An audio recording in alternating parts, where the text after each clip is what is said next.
Assalamualaikum warahmatullahi wabarakatuh.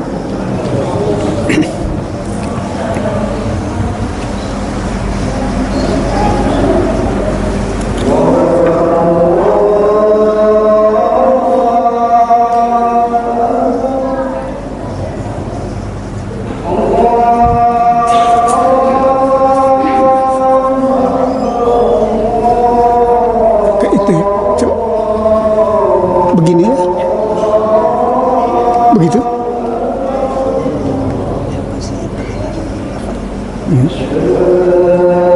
Begitu ya.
Alhamdulillah,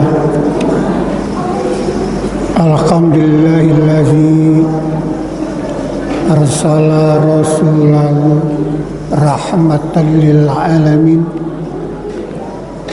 wa anzala kitabahu hudan lil muttaqin. Asyhadu an la ilaha illallah wahdahu la syarika lah syahadatan tunzih qailaha minad dunya ila yaumiddin. Wa asyhadu anna Muhammadan abduhu wa rasuluhul mustafal karimul amin.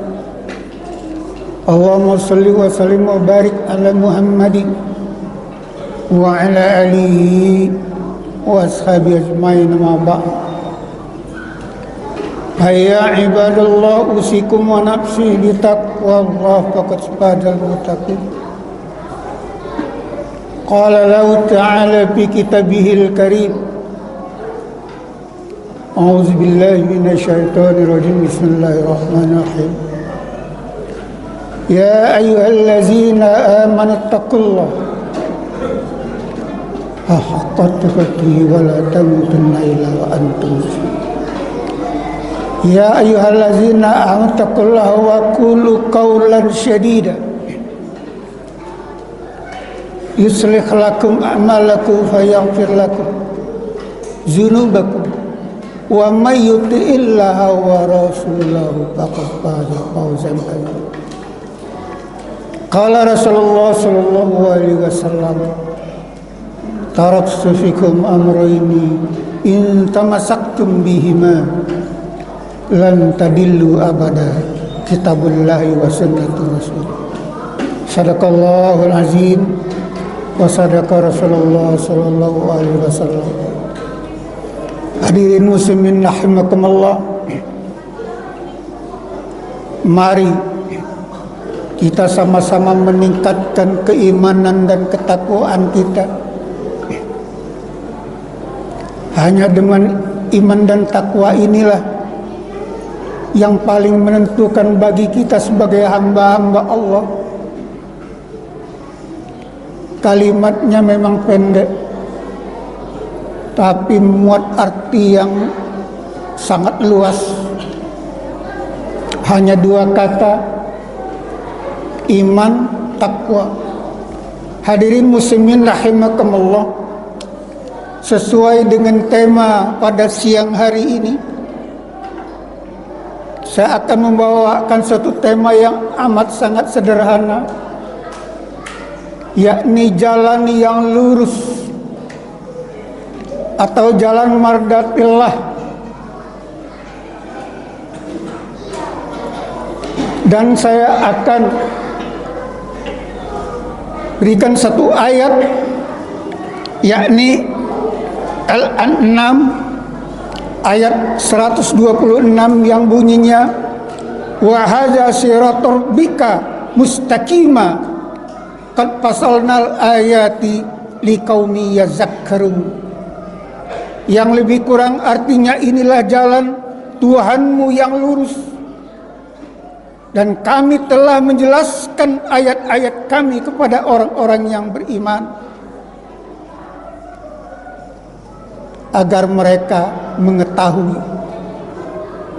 Hadirin muslimin rahimakumullah, tentang jalan yang lurus ini selalu kita baca di surah Al-Fatihah ayat 6 dan ayat 7. Di situ kita minta dan bermohon kepada Allah yang bunyinya, ihdinas syiratal mustaqim syiratal ladzina an'amta 'alaihim ghairil maghdubi 'alaihim waladdallin. Kita berdoa di situ, ya Allah, tunjukilah aku ke jalan yang lurus, dan bukan jalan orang dimurkai.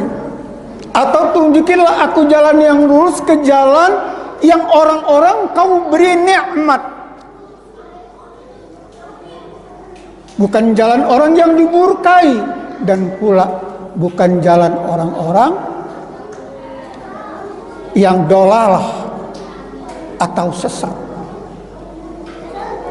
Minimal 17 kali dalam satu hari satu malam kita baca ayat 6 dan 7 ini dalam surah Al-Fatihah. Betapa pentingnya ini, karena di dalam kita beragama Islam terlalu banyak rintangan, apalagi lebih modern zaman ini, lebih banyak kesesatan-kesesatan yang terjadi. Bahkan bermunculan ideologi-ideologi baru. Dan ini bukan hal yang sejak zaman 14 abad yang lampau, kesesatan ini sudah mewarnai di tengah-tengah masyarakat muslim dunia. Oleh karena itulah hadirin muslimin rahimakumullah, ini tentang jalan sesat. Ada satu pertanyaan, seperti apa gambaran jalan yang lurus itu?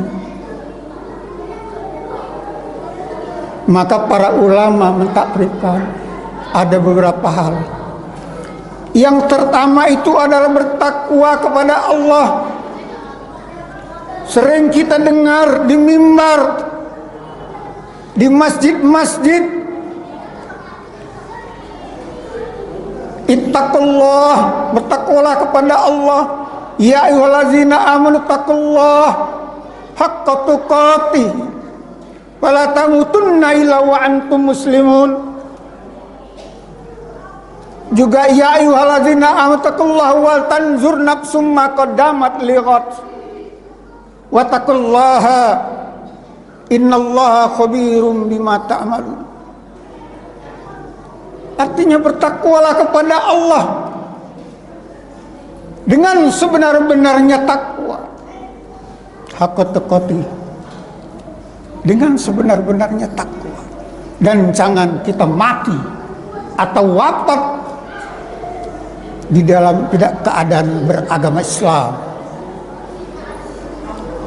Ini pesan Allah dan Rasul. Oleh karena itulah hadirin muslimin rahimakumullah, mungkin kita mudah mendengarkan kata-kata takwa ini, tapi sedikit saya akan menjelaskan atau memperdengarkan dialog antara dua sosok manusia, sahabat Nabi, yakni Umar bin Khattab dengan Ubay bin Ka'ab, tentang takwa. Hadirin muslimin rahimakumullah, ketika itu Umar bin Khattab baru saja menerima Islam. Lalu ketemu Ubay bin Ka'ab, sudah lama dia menerima Islam. Lalu Umar bin Khattab bertanya, "Ya Ubay, aku akan bertanya kepadamu tentang sesuatu. Silahkan, wahai Umar." "Apakah takwa itu, Ubay?" Lalu Umar berkata, "Apakah takwa itu, Ubay?" Lalu Ubay tersenyum. Lalu Ubay balik bertanya, "Wahai Umar, pernahkah kau berjalan di semak belukar yang penuh dengan duri?" Serentak jawab Umar, "Pernah." "Baik, apa yang kau lakukan di situ, Umar?" "Aku berhati-hati." Artinya takwa itu para ulama banyak mentafsirkan, yang pertama berhati-hati, pandai memelihara dirinya, jangan sampai dia terpaut atau tersangkut hal-hal yang tidak diinginkan.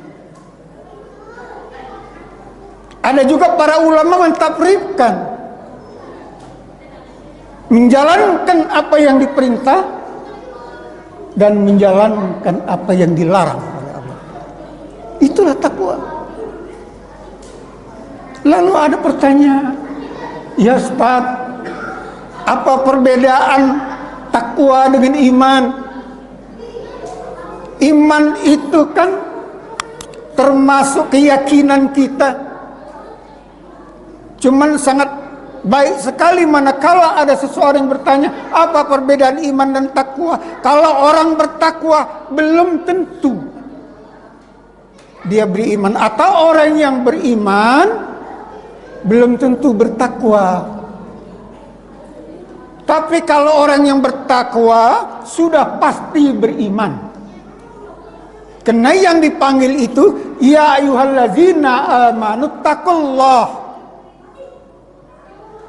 Gitu ya. Jadi lebih awal ketakwaan itu. Artinya takwa itu adalah orang yang pandai memelihara dirinya, menjauhkan apa yang dilarang dan mentaati apa yang diperintah oleh Allah SWT. Ini yang pertama, perlu dicamkan baik. Kenapa kita harus takwa? Itu banyak godaan-godaan kita. Kemudian hadirin muslimin rahimakumullah, yang kedua, mentaati Allah dan Rasul. Di situ dijelaskan Kul ati Allah wa rasulah fa in tawallau fa innallaha la yuhibbul kafirin. Yang artinya katakanlah ya Muhammad, taatilah Allah dan Rasulnya. Jika kamu berpaling, maka Allah tidak menyukai orang-orang yang fasik atau orang-orang kafir. Yang kedua ini kita taat kepada Allah dan Rasulnya. Dan ini penting bagi kita, sangat prinsip. Bahkan Allah katakan, ya Muhammad, katakanlah kepada mereka, kalau kau mencintai aku, ikuti. Maksudnya ikuti Nabi Muhammad itu. Yuhibbukumullah fayaghfir lakum dzunubakum wallahu ghafurur rahim. Maka Allah akan mengampuni dosa-dosa kita ketika itu. Barang siapa yang mencintai Allah itu harus pula mencintai Rasulnya. Ini prinsip yang kedua. Artinya setelah ketakwaan, kita harus punya prinsip mencintai Allah dan Rasulnya atau mentaati Allah dan Rasulnya. Hadirin muslimin rahimakumullah. Kemudian yang ketiga adalah berbuat baik. Berbuat baik ini atau berbuat amal saleh. Al-Quran maupun hadis atau as-sunnah seakan-akan dikedepankan ini amal saleh kita, sehingga ada satu ayat yang lengkap tentang amal saleh atau berbuat baik kepada orang lain. Surat An-Nisa 36 menjelaskan, wa'budullaha wa la tusyriku bihi syai'a wa bil walidaini ihsana wa bijil qurba wal yatama wal masakin wal jaril qurba wal jaril junubi was sahib bil jammi wa ibnis sabil wa ma malakas aymanuhum innallaha la yuhibbul mukhtalan fakhur. Yang lebih kurang artinya, berbuat baiklah. Yang pertama, jangan mempersekutukan Allah. Barang siapa yang bersekutukan Allah, kezaliman yang sangat besar. Berbuat baiklah kepada kedua orang tua, karib kerabat, anak-anak yatim, orang-orang miskin, tetangga dekat, tetangga jauh, ibnu sabil, hamba sahaya. Sungguh Allah tidak menyukai orang-orang sombong dan membanggakan diri. An-Nisa 36 ini perlu dipahami. Belum lagi kita beramal saleh. Di surah Al-Baqarah juga dijelaskan, innal ladzina amanu wa amil solihati ulaika hum khairul bariyah jazaohum 'inda rabbihim jannatu adn. Artinya orang-orang yang berbuat amal saleh itu tandingannya adalah surga. Kenapa demikian? Karena kita ini adalah makhluk sosial atau makhluk istimaiyah, saling membutuhkan. Termasuk orang Amerika membutuhkan orang Asia, orang Afrika juga membutuhkan orang mungkin dari mana saja. Meminta dan memberi. Makhluk istimaiyah, makhluk sosial. Bahkan dijelaskan juga tentang makhluk sosial ini. Ya ayyuhan nasu inna khalaqnakum min dzakari wa unsa wa ja'alnakum syu'uba wa qabaila lita'arafu. Inna akramakum 'indallahi atqakum. Innallaha alimun khabir. Kita ini bersuku, dijadikan bersuku-suku, berbangsa-bangsa, agar kita bisa berinteraksi antara satu dengan yang lain. Namun di bawah ayat itu, inna akramakum indallahi innallaha takwa. Orang yang taat dan patuh kepada Allah. Ini pentingnya. Nah, inilah salah satu. Yang ketiga itu adalah jalan yang lurus. Kemudian hadirin muslimin rahimakumullah, ulama juga banyak menjelaskan tentang poin keempat ini, mengikuti petunjuk Al-Quran dan As-Sunnah. Karena kita umat Islam ini punya dua kitab, sama-sama jadi petunjuk. Yang satu kitab Al-Quran yang datang dari Allah, firman Allah. Sedangkan As-Sunnah atau Al-Hadis itu berita, ikutan kita. Karena Nabi mencontohkan soal ibadah, mencontohkan lewat As-Sunnahnya. Maka sering saya dengungkan di mimbar ini tentang satu hadis. Taraktu fikum amroini in tamassaktum bihim lan tadilu abada kitabullahi wa sunnatur rasul. Tidak akan tersesat kita semua atau kalian semua selama berpegang teguh kepada dua kitabullah, yakni Al-Quran dan As-Sunnah. Al-Quran ini kan pembeda, membedakan antara yang hak dengan yang batil. Juga Al-Quran ini syarat dengan sejarah, informasi. Kenapa umat Islam tahu betul kalau orang-orang Nasrani atau orang Nasara itu keliru di dalam beragama? Karena Al-Quran menjelaskan ideologi kamu itu keliru. Konsep ketuhanan tidak seperti itu. Ada yang mengatakan Tritunggal, Allah Bapa, Putra dan Roh Kudus. Amin. Ada juga yang mengatakan reinkarnasi. Allah itu Maha Kuasa.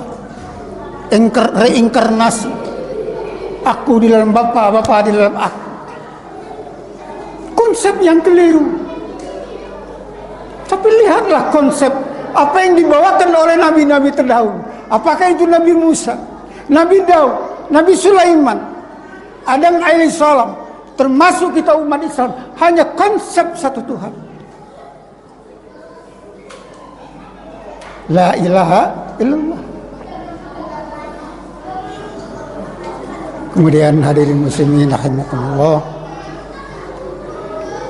untuk yang terakhir ini, sekali lagi pandai-pandailah kita memelihara diri kita agar kita tetap di dalam istiqomah, dalam ketakwaan kita. Karena diri ini kalau tidak dipelihara, banyak sekali rintangan-rintangan itu. Bagaimana rintangan yang datang dari kolbu kita? Ada rintangan yang datang dari ucapan kita. Terkadang ucapan kita ini berbisa, hadirin muslimin rahimakumullah. Oleh karena itulah kita kembali kepada kefitrahan kita, kejadian yang keaslian manusia itulah makhluk yang mulia. Tapi setelah kita dilahirkan ke bumi ini, bukan lagi makhluk fitrah, makhluk yang pembangkang. Seharusnya hati kita ini lurus, hati kita ini jadi cenderung kekufuran, termasuk juga akal kita. Seharusnya akal ini kita jadikan akal itu yang lurus, jadi akal-akalan. Nah, oleh karena itulah kembali lagi bagaimana kita memfitrahkan diri kita. Apalagi yang akan datang, tidak lama lagi kita akan menjalankan saum di bulan suci Ramadan. Peliharalah diri kita. Demikianlah hadirin muslimin rahimakumullah. Barakallahu wa lakum bil Qur'anil azim. Wa nafa'ani wa iyyakum bima fihi minal ayati wa zikril hakim. Wa taqabbala minni wa minkum tilawatahu. Innahu as-sami'ul alim. Aqulu qouli hadza astaghfirul azim li wa lakum. Wa risailil muslimina wal muslimat wal mu'minina wal mu'minat fastaghfiruhu innahu wal ghafurur rahim.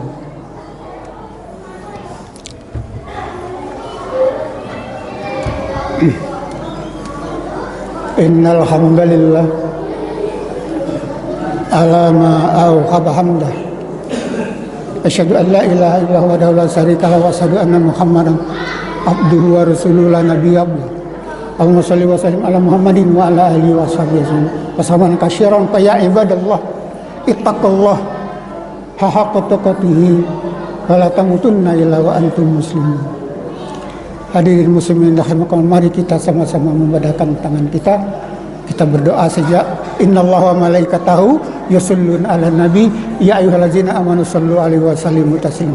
Allahumma ighfir lil muslimina wal muslimat wal mu'minina wal mu'minat sami'un qaribun mujibud da'wat ya qadiyal hajat innaka ala kulli syai'in qadir. Rabbana inna sami'na munadiya yunadi lil iman an aminu bi rabbikum fa amanna. Rabbana faghfir lana dzunubana wa kaffir 'anna sayyi'atina wa tawaffana ma'al abrar. Rabbana wa atina ma wa'atana ala rusulika wa la tukhzina yaumal qiyamah innaka la tukhliful mi'ad. Rabbana zalamna anfusana wa illam taghfir lana wa tarhamna lanakunanna minal khasirin. Rabbana atina fid dunya hasanah wa fil akhirati hasanah wa qina adzabannar. Ibadallah innallaha ya'murukum bil 'adli wal ihsani wa ita'i dzil qurba wa yanha 'anil fahsya'i wal munkari wal baghi la'illakum la'allakum tadhakkarun wa la dzikrullahi akbar. Aqimus shalah.